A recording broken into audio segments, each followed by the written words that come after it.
Nursing ഡയറക്ടറിന്റെ പുതിയ വീഡിയോയിലേക്ക് ഏവർക്കും സ്വാഗതം. അങ്ങനെ LBSന്റെ മൂന്നാമത്തെ ഘട്ട അലോട്ട്മെന്റ് ആണ് ഇപ്പോൾ വന്നിരിക്കുന്നത്.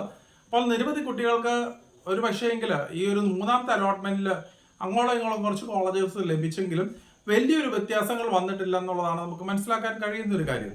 ഇപ്പോൾ ഓൾറെഡി ഫസ്റ്റ് സെക്കൻഡ് അലോട്ട്മെന്റുകളിൽ കോളേജ് ലഭിച്ച കുട്ടികൾക്ക് മിക്കവാറും ആ കോളേജുകളിൽ തന്നെയാണ് ലഭിച്ചിരിക്കുന്നത്. വളരെ കുറച്ച് കുട്ടികൾക്ക് മാത്രമാണ് വേറൊരു പുതുതായിട്ട് അലോട്ട്മെന്റ് മാറി വന്നിരിക്കുന്നത്. അപ്പോൾ 20-ാം തീയതി വരെ മാത്രമാണ് നമുക്ക് കോളേജ് ജോയിനിങ് എന്ന് പറഞ്ഞിട്ടൊരു സമയം നൽകിയിരിക്കുന്നത്. അപ്പോൾ സെപ്റ്റംബർ മാസം 13-ാം തീയതിക്കുള്ളിൽ തന്നെ ഇതുവരെയും അലോട്ട്മെന്റ് ഫീ ആയിട്ടുള്ള ടോക്കൺ ഫീ നൽകിയിട്ടില്ലാത്ത കുട്ടികൾ അത് അടയ്ക്കുവാനായിട്ട് പ്രത്യേകം ശ്രദ്ധിക്കുക. അതുപോലെ തന്നെ ഓൾറെഡി ഫസ്റ്റ് സെക്കൻഡ് അലോട്ട്മെന്റുകളിൽ ഓൾറെഡി നിങ്ങൾ ഫീസ് അടച്ചിട്ടുള്ള കുട്ടികളാണെന്നുണ്ടെങ്കിൽ വീണ്ടും നിങ്ങൾ രണ്ടാമതായിട്ട് അടയ്ക്കേണ്ടതായിട്ട് വരുന്നില്ല. അപ്പോൾ ഈ ഒരു ടോക്കൺ ഫീ അടച്ച എല്ലാവർക്കും തന്നെ അലോട്ട്മെന്റ് മെമ്മോ ഡൗൺലോഡ് ചെയ്ത് എടുക്കാൻ സാധിക്കുന്നതാണ്. അപ്പോൾ നമ്മളൊരു കാര്യം ശ്രദ്ധിക്കേണ്ടത്, ഞാൻ നേരത്തെ വീഡിയോയിൽ പറഞ്ഞിരിക്കുന്നത് പോലെ ബന്ധപ്പെട്ട എല്ലാ ഡോക്യുമെന്റ്സും ഒറിജിനൽ ഡോക്യുമെന്റ്സും അതുപോലെ തന്നെ ഫസ്റ്റ് ഇയറിലെ ഫീസ് 25,000 രൂപ അല്ല ടോക്കൺ ഫീ അടച്ചതിന്റെ ബാലൻസ് വരുന്ന ഫസ്റ്റ് ഇയറിലെ ഫീസുമായിട്ട് വേണം നമ്മൾ കോളേജിൽ റിപ്പോർട്ട് ചെയ്യാൻ. അപ്പോൾ നമ്മളൊരു കാര്യം ശ്രദ്ധിക്കേണ്ടത് 11, 12, 13 തീയതികളിൽ മാത്രമായിരിക്കും ഈ ഒരു ആഴ്ചയിൽ കോളേജുകൾ ഓപ്പൺ ആയിട്ടുണ്ടാവുക. അത് കഴിഞ്ഞതിന് ശേഷം ഓണാവധി ആയതിനാൽ മിക്കവാറും വരുന്ന കോളേജുകളൊക്കെ ക്ലോസ് ചെയ്യാനുള്ള സാധ്യതകളുണ്ട്. അപ്പോൾ അത് കഴിഞ്ഞതിന് ശേഷം 18, 19, 20 3 ദിവസങ്ങളായിരിക്കും അടുത്ത ആഴ്ചയിൽ നമുക്ക് കോളേജ് ഓപ്പണിംഗ് മിക്കവാറും ഉണ്ടാവുക. അതായത് കോളേജിൽ ചെന്ന് ജോയിൻ ചെയ്യാനായിട്ട് സാധിക്കുന്ന ദിവസങ്ങൾ ഉണ്ടാവുക. കാരണം മിക്കവാറും വരുന്ന കോളേജുകളൊക്കെ ഓണാവധി പ്രമാണിച്ച് അടച്ചിടുന്ന ഒരു സാഹചര്യം ആയതിനാൽ ഒരു പക്ഷേങ്കിൽ അടുത്ത ആഴ്ചയായിരിക്കും മിക്കവാറും വരുന്ന കുട്ടികളെല്ലാം തന്നെ അഡ്മിഷൻസ് എടുക്കാനായിട്ട് മുന്നോട്ട് പോവുക.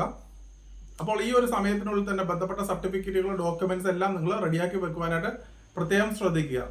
അതുപോലെ തന്നെ നമ്മൾ കോളേജിൽ ജോയിൻ ചെയ്യുന്ന വേളയിൽ തന്നെ അഥവാ നിങ്ങൾക്ക് ഈ ഒരു കോളേജിൽ നിന്നും മുന്നോട്ട് ഹയർ ഓപ്ഷൻ പോകണം അല്ലെങ്കിൽ സ്പെഷ്യൽ അലോട്ട്മെന്റിൽ പാർട്ടിസിപ്പേറ്റ് ചെയ്യണം എന്നുണ്ടെന്നുണ്ടെങ്കിൽ NOC സർട്ടിഫിക്കറ്റും കൂടെ നിർബന്ധമായിട്ടും വാങ്ങേണ്ടതായിട്ടുണ്ട്.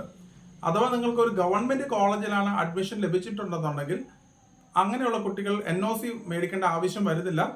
അപ്പോൾ ഈ NOC എന്നുള്ളത് പ്രൈവറ്റ് സെൽഫ് ഫിനാൻസിങ് കോളേജുകളിൽ അഡ്മിഷൻ എടുത്തിരിക്കുന്ന കുട്ടികൾക്ക് ഹയർ ഓപ്ഷൻ ഫെസിലിറ്റി അല്ലെങ്കിൽ മുന്നോട്ടുള്ള അലോട്ട്മെന്റിൽ പാർട്ടിസിപ്പേറ്റ് ചെയ്യണം എന്നുണ്ടെങ്കിൽ മാത്രം അത് കരസ്ഥമാക്കി വെക്കുവാനായിട്ട് പ്രത്യേകം ശ്രദ്ധിക്കുക. അപ്പോൾ കോളേജിൽ ഈ ഒരു സമയത്ത് ജോയിൻ ചെയ്യുന്ന വേളയിൽ നിങ്ങൾ കോളേജ് പ്രിൻസിപ്പലിന്റെ അടുത്ത് കാര്യങ്ങൾ സൂചിപ്പിക്കുകയും NOC സർട്ടിഫിക്കറ്റ് കരസ്ഥമാക്കുകയും ചെയ്യുക എന്നുള്ളതാണ് ഈ ഒരു ഘട്ടത്തിൽ ചെയ്യേണ്ടതായിട്ട് വരിക. അങ്ങനെ നിങ്ങൾ റിപ്പോർട്ട് ചെയ്ത കുട്ടികൾക്ക് വീണ്ടും അടുത്ത അലോട്ട്മെന്റിൽ പാർട്ടിസിപ്പേറ്റ് ചെയ്യണമെന്നുണ്ടെങ്കിൽ തീർച്ചയായിട്ടും NOC സർട്ടിഫിക്കറ്റ് നിർബന്ധമാണെന്നുള്ള കാര്യം കൂടെ ഓർമ്മിക്കുക. അതുപോലെ തന്നെ മറ്റൊരു കാര്യം, നിങ്ങൾ CPAS-ലാണ് നിങ്ങൾ അഡ്മിഷൻ ലഭിച്ചിരിക്കുന്നത്. CPAS-ന് ഏതെങ്കിലും ബ്രാഞ്ചിലാണ് നിങ്ങൾക്ക് BS നഴ്സിംഗിന് അഡ്മിഷൻ ലഭിച്ചിരിക്കുന്നുണ്ടെങ്കിൽ കോട്ടയത്ത് ഗാന്ധിനഗറിലുള്ള ഓഫീസിൽ തന്നെയാണ് നിങ്ങൾ എത്തിച്ചേരേണ്ടതായിട്ട് വരിക അല്ലെങ്കിൽ റിപ്പോർട്ട് ചെയ്യേണ്ടതായിട്ട് വരിക. ഇത് കൂടാതെ തന്നെ സിമറ്റിൽ NRI സീറ്റിൽ ലഭിച്ചിരിക്കുന്ന കുട്ടികളാണെന്നുണ്ടെങ്കിൽ NRIയുടെ ബന്ധപ്പെട്ട ഡോക്യുമെന്റ്സുമായിട്ട് നിങ്ങൾ തിരുവനന്തപുരത്തുള്ള അവരുടെ സിമറ്റിന്റെ ഓഫീസിലാണ് എത്തിച്ചേരേണ്ടതായിട്ട് വരിക. അപ്പോൾ ഈ ഒരു സമയത്ത് പ്രത്യേകം ശ്രദ്ധിക്കുക, സെപ്റ്റംബർ മാസം 20-ാം തീയതിക്കുള്ളിൽ തന്നെ നിങ്ങൾ അഡ്മിഷൻസ് ആയിട്ട് നിങ്ങൾ കോളേജിൽ റിപ്പോർട്ട് ചെയ്യേണ്ടതായിട്ടുണ്ട്. കൂടാതെ തന്നെ സെപ്റ്റംബർ മാസം 13-ാം തീയതിക്കുള്ളിൽ തന്നെ നിങ്ങൾ അഡ്മിഷൻ ഫീസ് അടയ്ക്കാത്ത കുട്ടികളാണെങ്കിൽ ടോക്കൺ ഫീ അടച്ച് അഡ്മിഷൻസ് കംപ്ലീറ്റ് ചെയ്യേണ്ടതായിട്ടുണ്ട്. അപ്പോൾ നിങ്ങൾ പ്രത്യേകം ശ്രദ്ധിക്കുക, സെപ്റ്റംബർ 13-ാം തീയതിക്കുള്ളിൽ തന്നെ ഇതുവരെയും ടോക്കൺ ഫീ അടയ്ക്കാത്ത കുട്ടികൾ അഡ്മിഷൻ ലഭിച്ച് ടോക്കൺ ഫീ അടയ്ക്കാത്ത കുട്ടികളാണെങ്കിൽ ആ ഒരു ഫീസ് കെട്ടേണ്ടതായിട്ടുണ്ട്.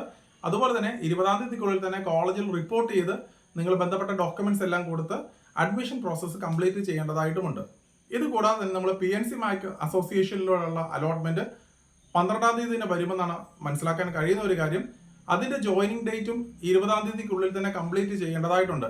അപ്പോൾ 20-ാം തീയതിക്കുള്ളിൽ തന്നെ ഈ പറയുന്ന LBS ആയിക്കോട്ടെ PNC മാർക്ക് കൂടെ കിട്ടുന്ന അഡ്മിഷൻസ് ആയിക്കോട്ടെ നിങ്ങൾ റിപ്പോർട്ട് ചെയ്യുക എന്നുള്ളതാണ് നമ്മളിപ്പോൾ ചെയ്യേണ്ട ഒരു കാര്യം. ഇപ്പോഴും വലിയ വ്യത്യാസങ്ങൾ വന്നിട്ടില്ല. അത്യാവശ്യം നല്ല മാർക്കുള്ള കുട്ടികൾക്ക് തന്നെയാണ് തേർഡ് അലോട്ട്മെന്റിലും കുട്ടികൾക്കെല്ലാം അഡ്മിഷൻസ് ലഭിച്ചിരിക്കുന്നത്. അപ്പോൾ വരുന്ന അലോട്ട്മെന്റിൽ എന്തെങ്കിലും വ്യത്യാസങ്ങൾ ഉണ്ടോ എന്നുള്ളത് നോക്കി കാണേണ്ടതായിട്ടുണ്ട്. അപ്പോൾ മറ്റൊരു അപ്ഡേറ്റുമായി ഉടൻ തന്നെ കാണാം. നന്ദി.